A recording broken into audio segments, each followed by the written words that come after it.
Good evening. I am Nigel Worthing of BBC.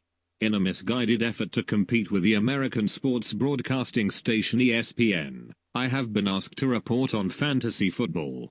I can only imagine that the station's next step into mediocrity will be to provide local coverage of Farmville progress. To assist me with this demeaning task, we have enlisted the services of fantasy football expert, Gordon Bradshaw. Please share your insights on the oh so interesting fantasy sports arena. It is my understanding that the SFFC of the S&G Fantasy Football League had their draft. Can you please give us your thoughts? Hi, I am Gordon Bradshaw and I must say that the teams in the SFFC are weak sauce. I wish I were playing in this league because it would be free money. My daughter could draft better teams than this crew and she is 4.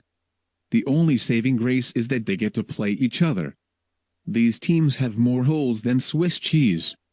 I don't know where to start, but here goes. Sergeant Slaughterers. Who the hell decides it is a good idea to draft a player who got into a fight with a kicking net last year and lost?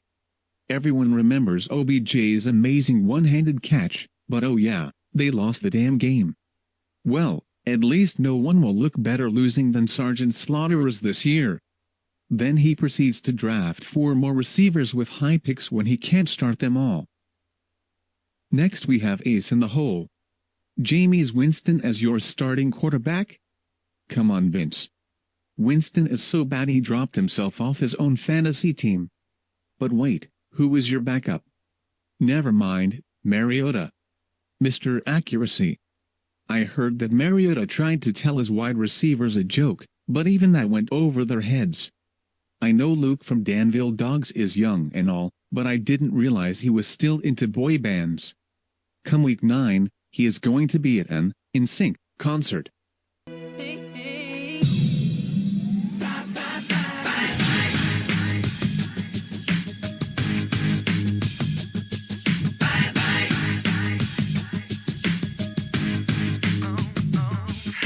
Seriously? 5 players on bye in 1 week, including your first and third round draft picks? You know they print the NFL schedule ahead of time. Might be a good idea to look at it. Now we are 2 off constantly. Tom is the perennial spoiler since he can't seem to make the playoffs himself. Looks like it will be more of the same this year.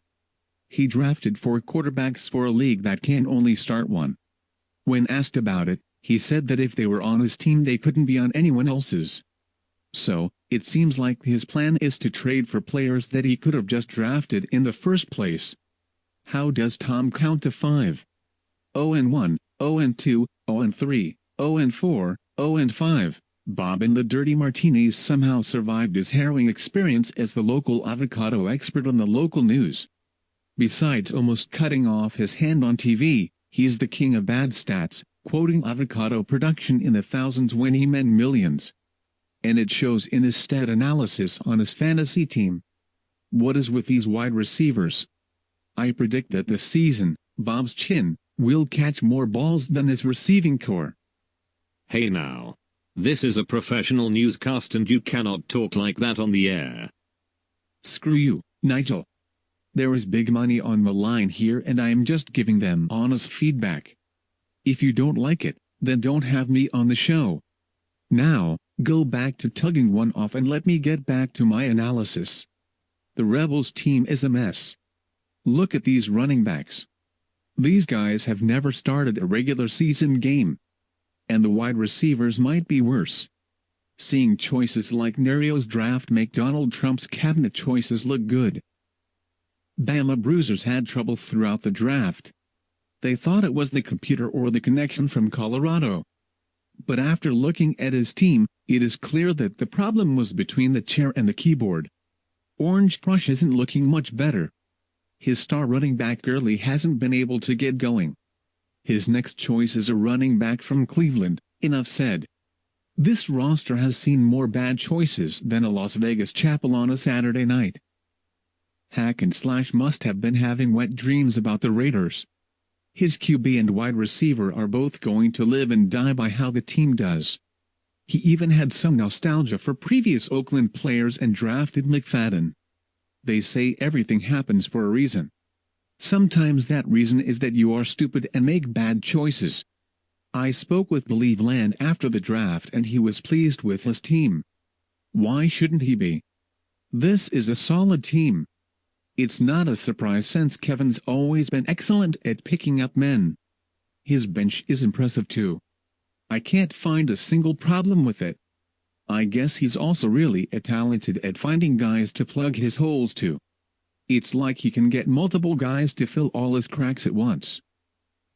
Thank you for that pathetic and unnecessarily vulgar analysis. Typical American. Unfortunately, we may have you back later in the season. Don't talk shit, Nigel. I am an expert. Have you even played fantasy football? No, I haven't. I looked into it once and then realized that I have a life, and enjoy the touch of a woman. Listen here, you piece of shit British motherfucker. I will fly out there and kick your ass. And we are signing off. Thank you for joining us this evening. Good night.